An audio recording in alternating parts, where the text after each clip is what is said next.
Tell me, what did you guys get? Did anyone get an answer for this problem? You can just unmute yourself and just share your answer. Yo, Robert, did you get this problem? Robert?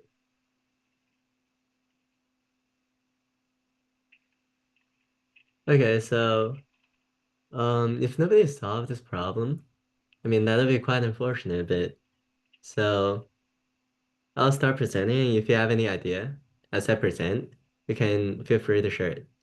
So we first consider a semicircle. Oh, so, okay. So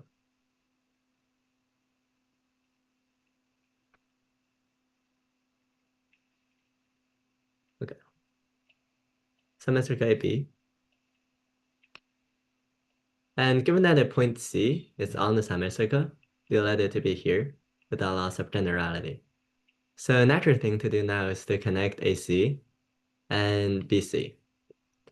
So now what is the immediate consequence of this configuration? Can anyone tell me?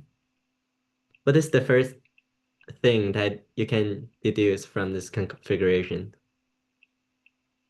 That angle C is 90 degrees, right? Due to the semicircle condition. So now at this point, you continue to finish reading the problem. So let D to be the midpoint of arc BC. So D, and you're given that these two arcs are equal. All right, so you connect AD.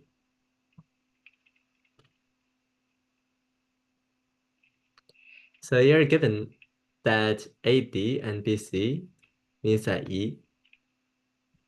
So now you have some given lengths that C equal to 3 and BD equals to 2 root 5. And your goal for this problem is to compute AD.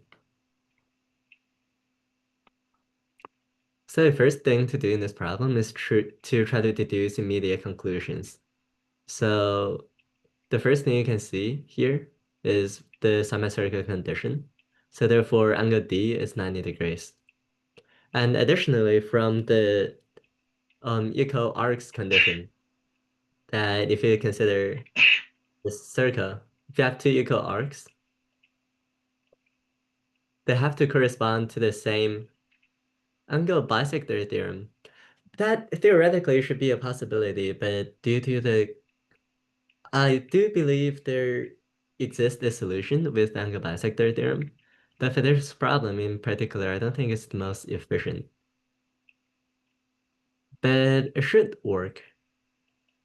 So consider this: if the two angles are equal, if the two arcs are equal, then the corresponding angle should be equal. So in this situation, we can deduce immediately from the equal arc condition that angle CAD is equal to angle DAB.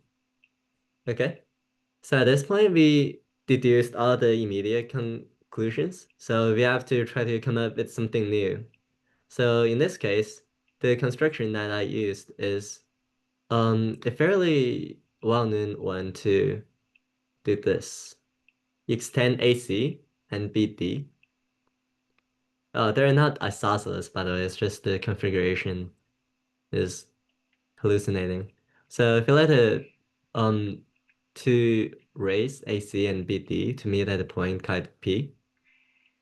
So now you can try to come up with something new.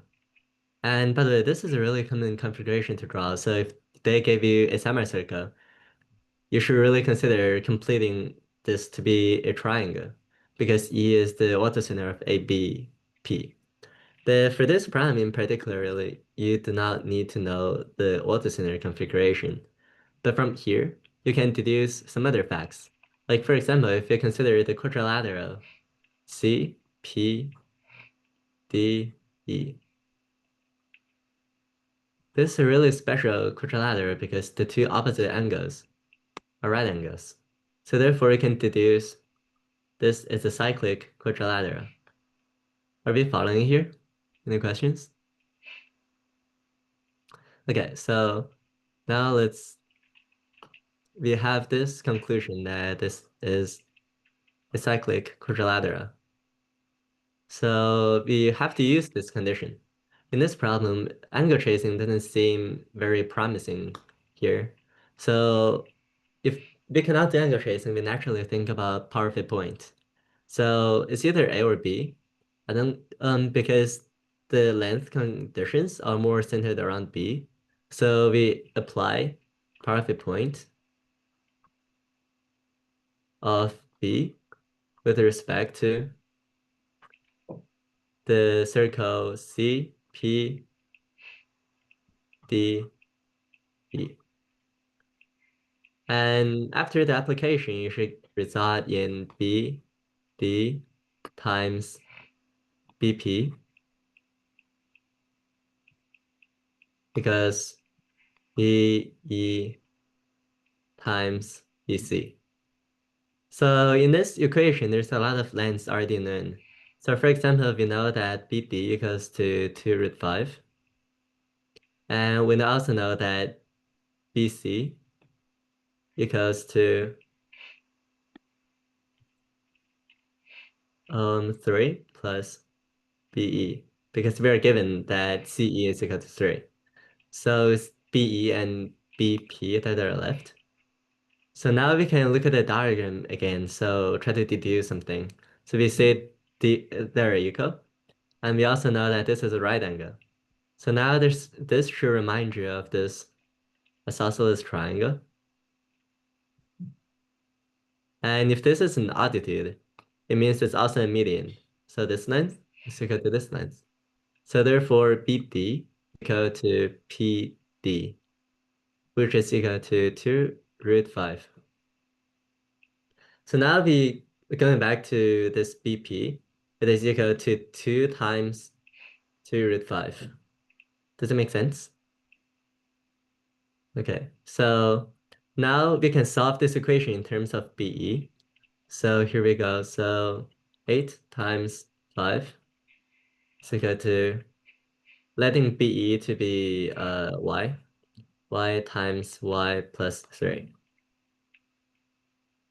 So algebraic after the algebraic manipulation, we result in y squared plus 3y minus 40 equal to 0. So after solving this with some algebra, you should result in um y, which is BE, is equal to 5. And we can plug it in to make sure that 25 plus 15 is indeed equal to 40. Okay, so now at this point, we should realize that we've made some significant progress. So therefore, all right, so let's go to here. So with some length handy, we should now focus on how to resolve AB. So based on this result, we should also conclude that AP is equal to AB because, same angles and right angle here. So the two triangles are congruent. So letting AB to be X because that's what we want to solve and AP to be X because there you go. And now we want to use some theorem that regards this right angle here because we have not yet exploited that condition. So now we try to form an equation of X. So we know that, let's see. So we have BE equal to 5. And so we want to have an equation probably centered around, so it's this piece and this piece. So now if we can find PC, we'll be set to solve the problem. And in order to find PC, we have to use this right angle. So because triangle BCP is a right triangle, so using Pythagorean theorem, we can obtain that PC squared plus BC squared is equal to BP. And here we know that BP is 2 root 5. Oh, there's a square here. And BC is equal to 3 plus 5, so 8. And by looking at this, you can, BP is 4 root 5. So this is a classic 1, 2 root 5 triangle. So, it's just enlarged by a factor of 4. So we know that this is 1. But after the ratio, so PC is equal to 4. Oh, excuse me. Sorry, Stephen. You need to let everyone follow you because I feel like everyone is following me right now. It's on the top Oh, right corner. Yeah, you need to choose follow me. So whenever you guys present, you need to choose follow me. how do I do that? On the top right corner, you see there's a bar. Mm-hmm. Yeah, you can choose it. There's a one you can choose like to. Follow my view. Okay. Because people gonna not they only because they are following me, so they can only see part of the screen. Ah, I see what you mean. Okay, yeah. Okay, so to recap, we had this equation due to the right angle at C. So by using Pythagorean theorem, we obtained that PC is equal to 4. So now we are really one step away from solving the problem. That is, because PC is equal to 4 and AP is equal to X, so therefore we can deduce that AC is equal to X minus 4. So now looking back into this right triangle, we can see that, all right, let's go to here. So CA squared plus BC squared is equal to AB squared. And now because AB squared is just X squared, and CA squared, as we have said, is X minus 4 squared. And BC, as we previously calculated, is equal to 8.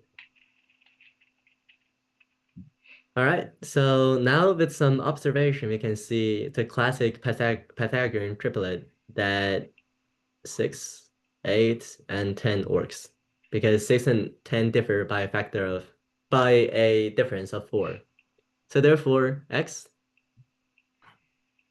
is equal to 10. All right, is there any question on this solution? So to recap, we have first used the right angle condition of a Summer circle, and then we have used the angle bisector theorem, and then we have deduced based on the triangle congruence the equal length and the another pair of equal length. And upon all, there's the construction of the point P. And then it's just some Pythagorean stuff. All right, if there is no questions, let's move on to the next problem. So in my opinion, this problem is somewhat easier. Okay, so here.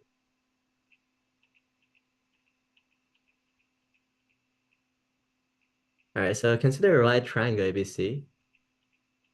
Yeah, correct. The answer is 10. Yo, good stuff.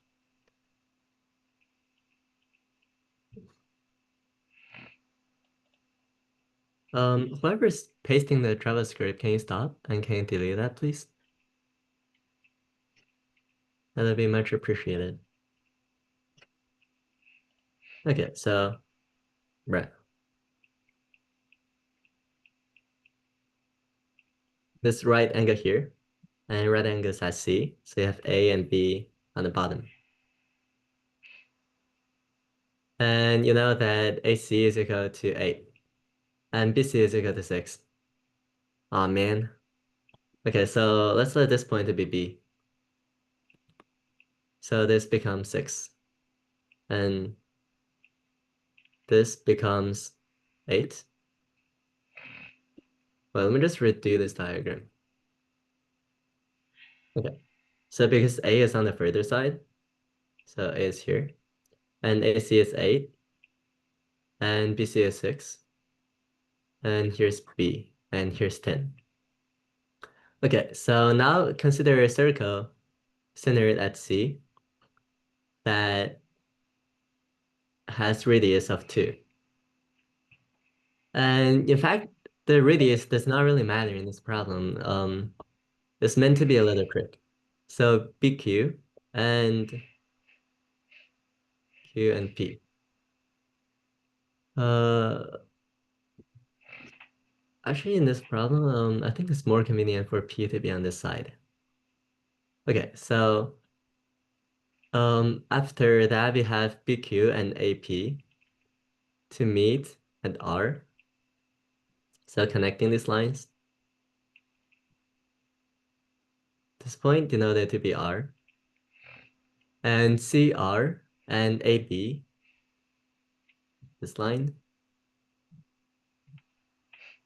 meet AB at S. Additionally, QP's extension meet AB at a point. Let's cut a point to be T. And the problem asks you to find TS. Okay, so the first immediate observations we can make is this is a really classical configuration that's known as the Siva and Menelaus.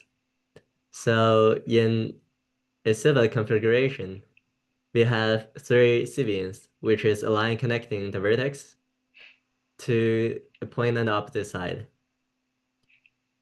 And the Siva theorem, which is required to solve this problem, states that the length of the ratio of this over this times this over this times this over this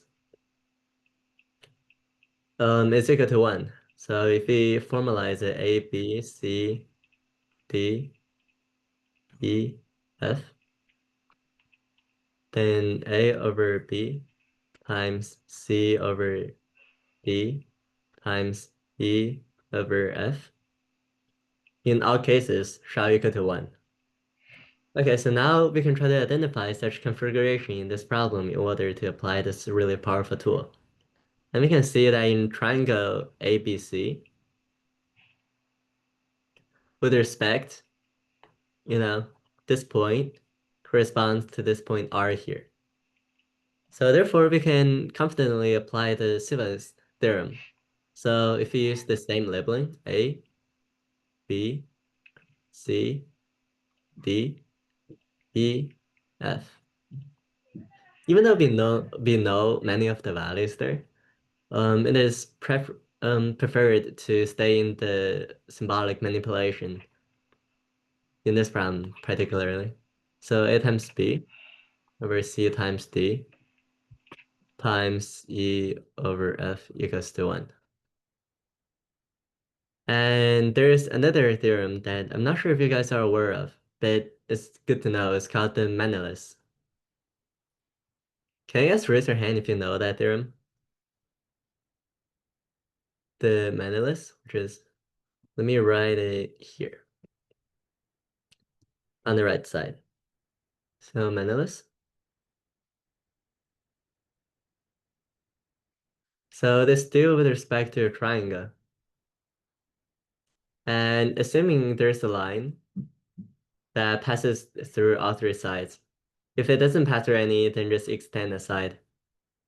All right, so it says that the ratio of this over this over this times this over this times this over this is 1. So with the formalism, this is A, this is B, C, D, E, F. It is the exact same equation. So now in this problem, let's skip our labeling. I mean, it seems tedious right now, but shortly after you'll see the meaning of these. So we have the big A for Menelaus to be this whole length, which in our case is x plus b. And the little b in this here corresponds to this length, which is x minus a. All right, is everyone following so far? Keep in mind that you can ask questions if you are confused about anything in particular. So we have the a over b, which is x plus b over x minus a, times this over this. So f over e times d over c equals to 1. So you see there's a lot of similarities between these two equations. So now's the time for algebraic manipulation. Notice that if you multiply these two equations, c over d cancels with d over c, and additionally e over f cancels with f over e. So therefore you obtain a over b times x plus b over x plus as x minus a equals to 1. So now you have something really non-trivial, and that makes you want to explore this situation in depth. So is there any idea of how do we move on from here? Any thoughts? Okay, so you can realize that in this geometry problem, many things are really just about deducing algebraic relationships from the geometric configuration. And then after we have it, we want to solve it. But we have too many variables for one equation, so we want to try to pin down B and A. And in order to do that, we refer back from the original equation, this one. So plugging in C over D is just C, this length, is just 8 minus 2, it's 6. So 6 over D, so 2. And E in this case is just 2. And F here, it's 6 minus 2, so 4. All right, so I have 6 over 2 times 2 over 4. You cancel this. 0 over 2. So therefore, this equation is equivalent to a over b times 0 over 2 equals to 1. So a over b, you got to 2 over 3. And you also know that based on this length given here, that a plus b is equal to 10. So therefore, with a little algebra, you may see that a, in fact, is equal to 4, and b is equal to 6, right? Because, see, 4 plus 6 is 10, and 4 over 6 is 2 over 3. All right, so now we can plug it into this equation, that over b, which is 4 over 6, times x plus b, which in our configuration is 6, over x minus a, which is 4, is equal to 1. So now you have this equation with only one variable. Now you could solve it. And to solve it, it's fairly easy. It's just you multiply both sides by 0 over 2. And then you could cross multiply here. It doesn't really matter from this point. So 2x plus 12 is equal to 3x minus 12. So you move it around. X is 24. And that is the answer to this problem. Is there any question to these two problems? And to recap, in this problem, we used first the Siva theorem because the configuration is really screaming at you to use it. And then we have used the Menelaus. And after these two, we have used the Siva theorem again in order to find A over B. And after A over B, we found A and B individually. And with some algebraic manipulation, we just solved for X. All right. If there's no further questions, that'll be it for my presentation. Thank you.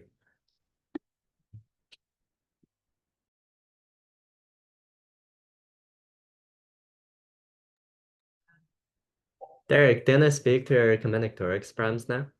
Right, yeah. Okay. So should I like delete the whiteboard or no? Like on stuff?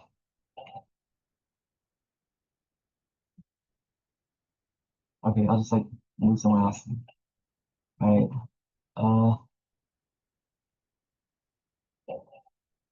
Alright, so alright. Wait, how do you type this down, bro? Alright, so basically my problem, there are like three dice.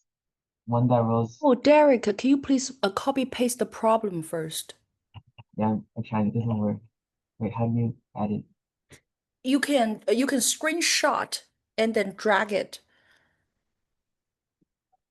to the screen. Yeah, you can screenshot the problem.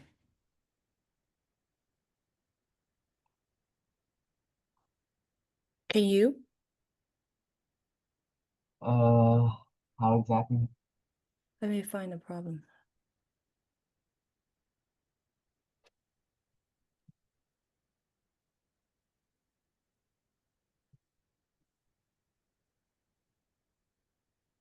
It's fine there. Alright, I pasted it for you.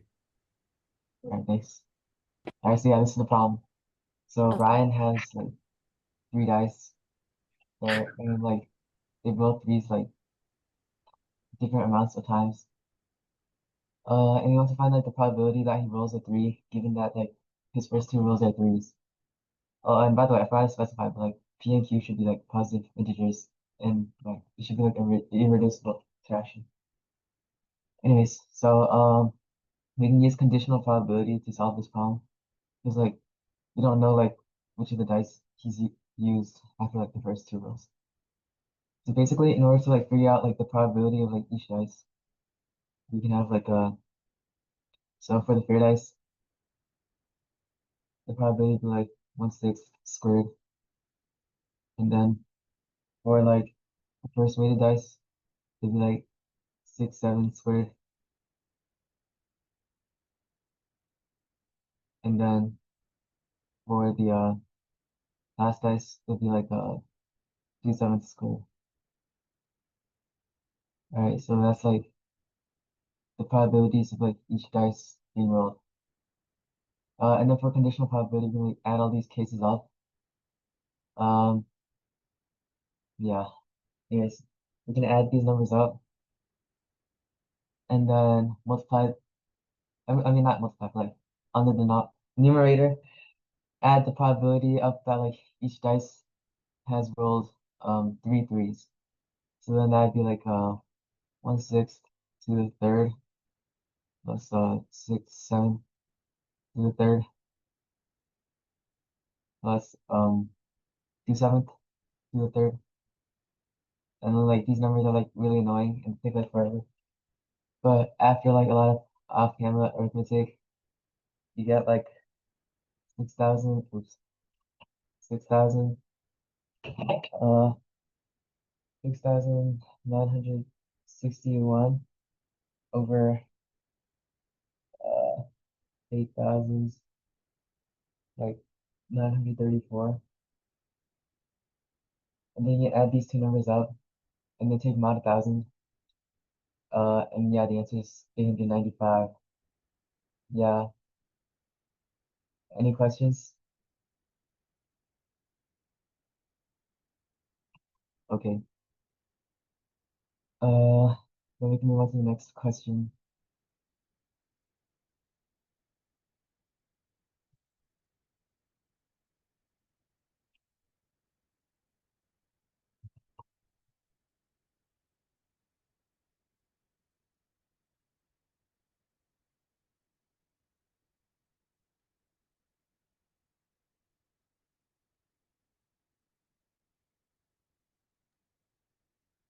Oh, Derek, are you done with this problem? Yeah. Yeah, then we're gonna move to the next. Can you copy paste? Uh, oh, there we go. All right. Although I didn't work the first time. Okay.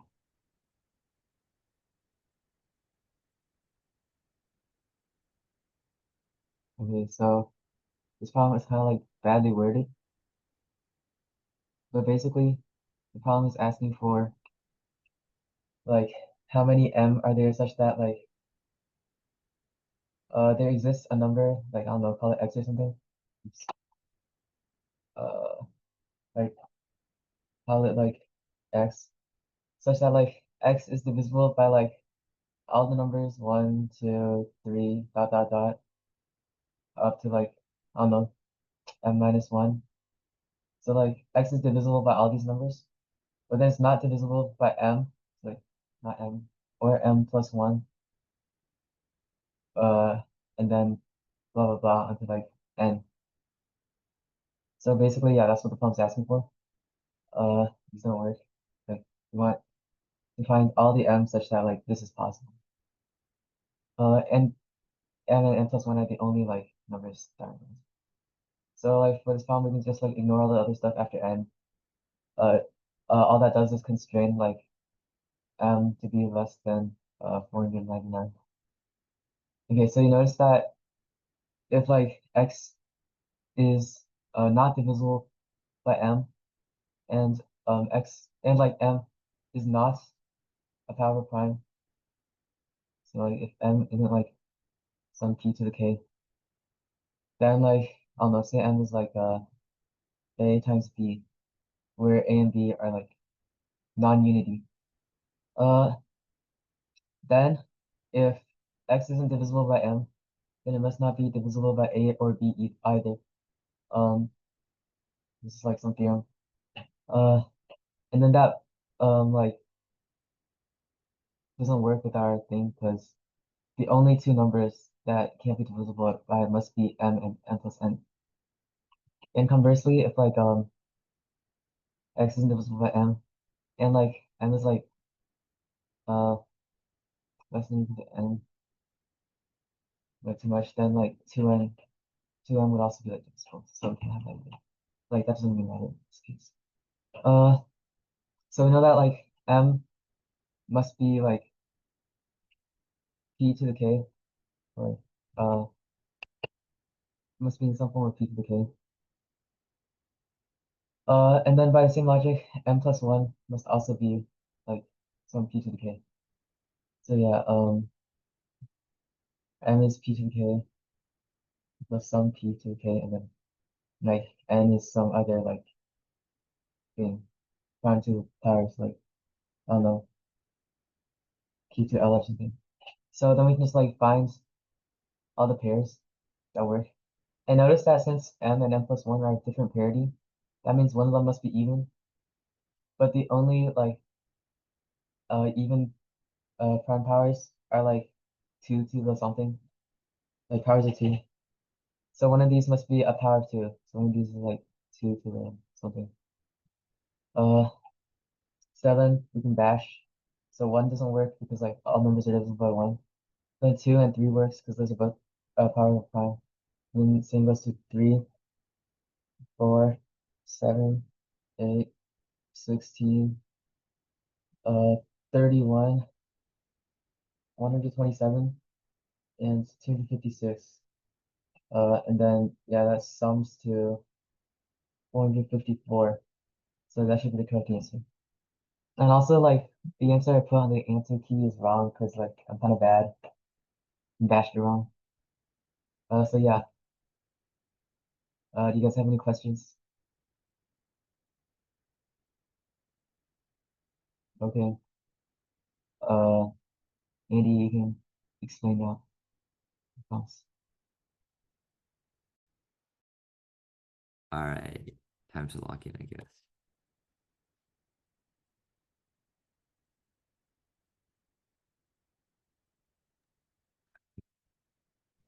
Alex, my luck, can you like post copy paste? Andy, what did you say? Could you like copy paste the Uh, wait a the second. Can you let everyone follow you first? okay, okay. Yeah.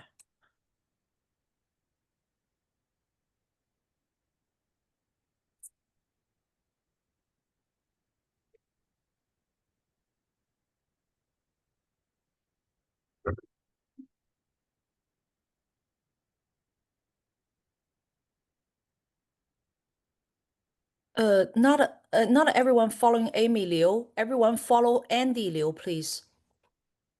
What? Hey, Andy, let everyone follow you, please. Wait, I did. No, everyone is following Amy. Wait, what? What? Yeah, you are choosing Amy, not yourself. Wait, no, my name is Andy Leo. What? Yeah, but there's also an Amy Liu in this Oh, because I'm class. using my sister's account, I can't change the name right now. So like, What? I'm But I I'm saw using you are using your sister. Okay. yeah, but like I don't know, it's some weird thing with Zoom. Okay. All right. Okay, so we can begin question one of number theory. Wait, the text box says. And so we've had so first of all, we wanted to solve this equation. And then why I chose this problem is because this actually gives like this is a very good example of a very powerful technique when you're solving like types of equations that contain LCM and GCD. So like this is actually like if you see anything that's like remotely close to this, like I suggest you just try out this technique. Basically, what you write is that you let you let GCD of A and B be D, right? So we just write a new variable called D. And so then we introduce two more variables.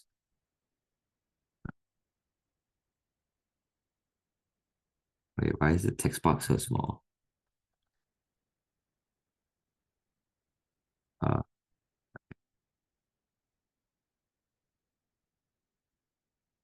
all right.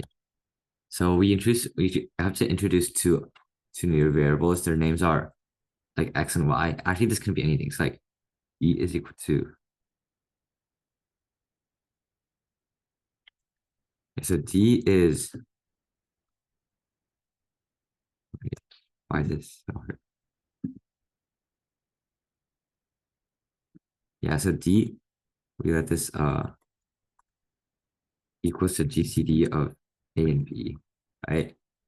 And so we have X is equal to A over D, and then Y is equal to B over D.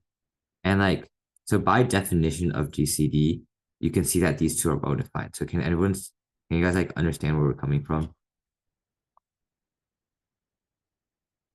So we have like these new variables. And now something very important is that obviously we have GCD of A and B is equal to D. We have the LCM of like A and B is equal to D times X times Y, right? And the reason is because since we've divided out G, we have that X and Y are like relatively prime. Otherwise, then if they had a common factor, then it would have been part of the GCD of A and B. And so this is why we have LCM is equal to DXY. And so with this new information, if we plug this back into the equation, right?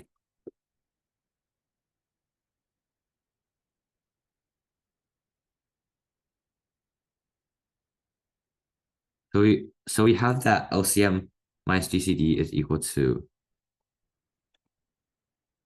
23. So what we have is that dxy minus d is equal to 23. And so this factors into d of xy minus 1 is equal to 23. And now clearly, since x and y are a and b are both positive integers, so there's clearly two options. We either have that, so there's d equals to 1 and xy is equal to 23, right? Or we have d equals to 23 and xy is equal to 1. I mean, xy actually, no, xy minus 1 is equal to 23, xy minus 1 is equal to 1. And so this just gives that xy is equal to 24 and xy is equal to 2. Okay.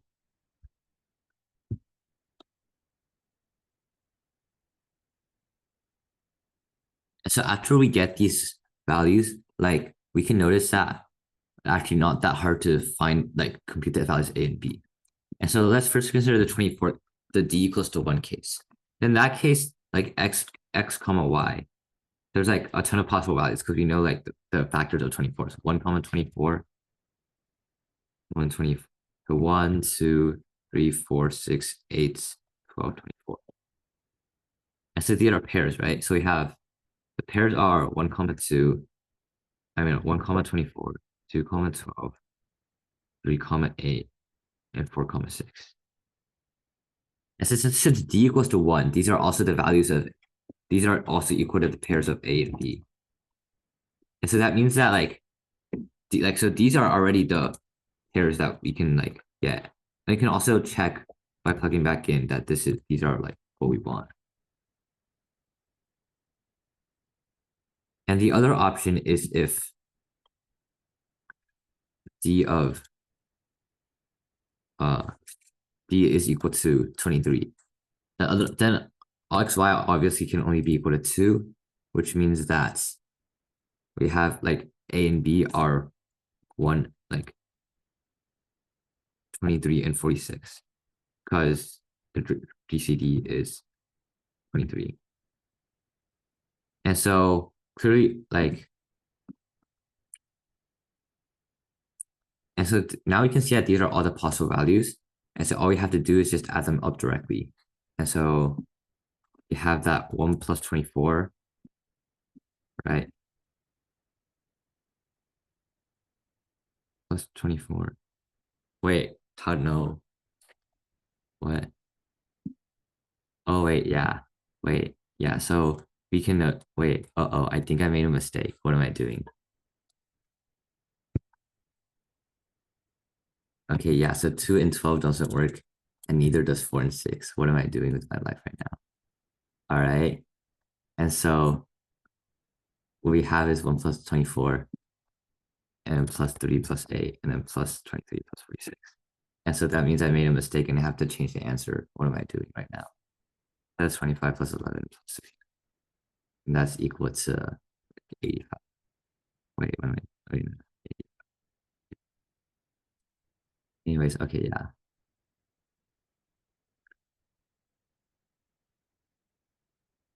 And then so I guess that's the important idea is not like the rest of this. Because like this rest of this is a standard Diophantine equation that you guys should already know how to solve. Like this concept over here that we can substitute x equal to a over d and y equal to b over d is very important.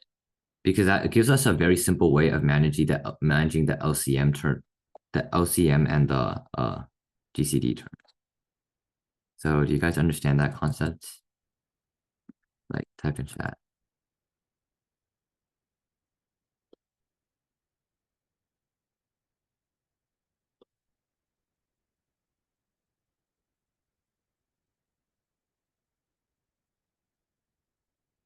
So do you guys understand? Like type in chat if like you have any questions. Yeah, because Andy is presenting very useful like number theory concept, and yeah, this is a really good way for you to like to raise your question if you have anything you feel confused about. Like Andy can explain to you. Andy is very good at a number theory. No question? Then Andy, let's move on. Yeah, please. And then okay, number 2. So this question is actually a lot simpler than the first one. So because like there's like wait, it's like to be honest, this is actually like a lot more routine.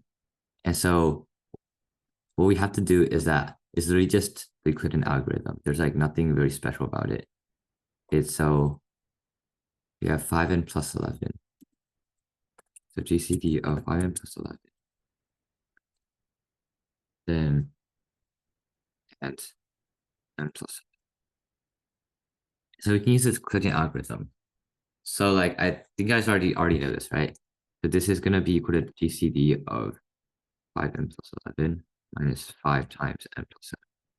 And so like the idea here is that like this is a very simple example, but we're trying to like get rid of the n terms because once if we have the n terms, we can't work with both of them at the same time. But if we like by like subtracting 5 times n plus 7 and leaving the n plus 7 there, what we essentially get this is GCD of 24 of n plus 7. And all of a sudden, like this just directly solves the problem because we notice that like we can achieve all the factors of 24 here because we can like for any factor of 24, we can subtract 7 from it and then get our value. And so it's really simple. It just sums up all the factors 24. And you can either do this manually or use a formula. But do you guys know the formula for the sum of the factors of a number? Because you guys should. So, okay. I feel like no one else is listening. The exponent plus 1. With, like, its prime factorization? Yeah. It's not, wait, the exponent plus 1 is like, no, that's for the number of factors, but for the sum of them. Do you guys know? Yeah. Okay, I should just go over this quickly. As a prime factorization, like P1 to the A1, and then times P to the A2 and so forth. Where like the P's are the primes. Then it's like, what we're gonna do is like 1 plus P to the 1, 1 plus P squared, and until we get P to the A to the 1. And then you multiply P1 to the A to the 1. And then you multiply this across. And you do the same thing for P2, 1 plus P2 squared. So you get P2 to the A2 and so forth. The idea is that each of these, like, if you use the distributive property and you expand on them, like, so each divisor is like, you say you choose P2 squared and choose P1 squared and P2, and then like, for example, P3 to like the 5. And that's like a valid factor.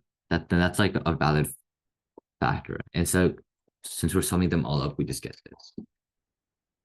But like, so for this problem, the idea is like, is you're trying to like reduce, like simplify the like one of these, like, so essentially if we're thinking about like something that you can create an algorithm, right? Like, so we have to try to get rid of the free variable as large as possible.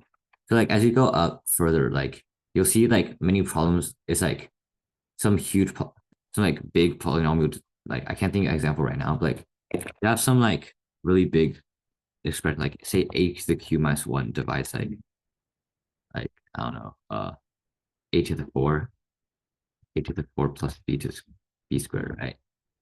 Like I don't know, this is like random, but idea is like we're trying to get, if we try to get rid of like one of these like terms that are really big, so we're trying to reduce the power of this, and in order to do that you have to subtract, you have to like match the, you have to multiply this by something and then multiply this by something and then subtract. So does that make, am I making sense right now? Because it's a bit confusing. I don't have a good example right now. Right.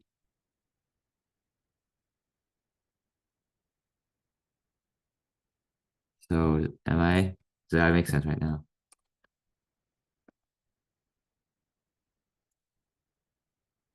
It's an Euler-Toscans. So Euler-Toscan is the one that like finds the numbers less than equal to another number that's relative. Okay, wait, that's like, so for example, like if you have 10, then the number relatively prime.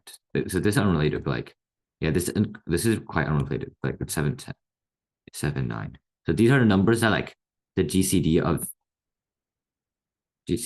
10 n needs to equal 1. And so we get that Toscan of 10 is 4.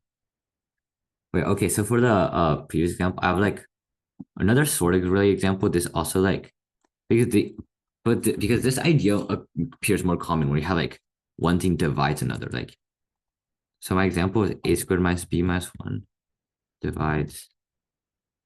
So I didn't want to put this because it was like a bit more complicated.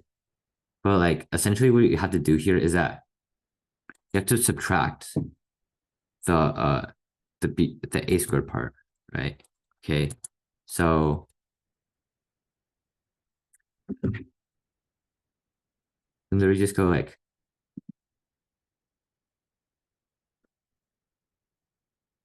so first we can multiply the divided part by like a, and so we get a squared b cubed minus 1, right? And so then we can subtract what is it, b squared multiples of the first thing to get that this thing also divides a minus b squared. And that's actually a lot simpler to solve.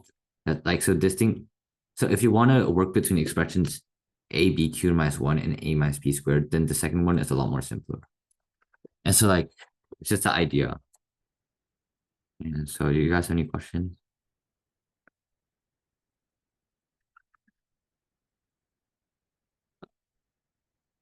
Okay, if you guys don't have questions, then that's it. Okay. Thank you, Andy. Thank you, Eric and Derek, Stephen and Derek. Yeah. So yeah, tomorrow tomorrow. So if you have any question later, you can, because later I'm gonna send you guys the score, and after I manually check all the answers, because some of the answer have to be written in certain form, a certain format. So I need to double check to see if all the scores correct. So the score will be released tomorrow.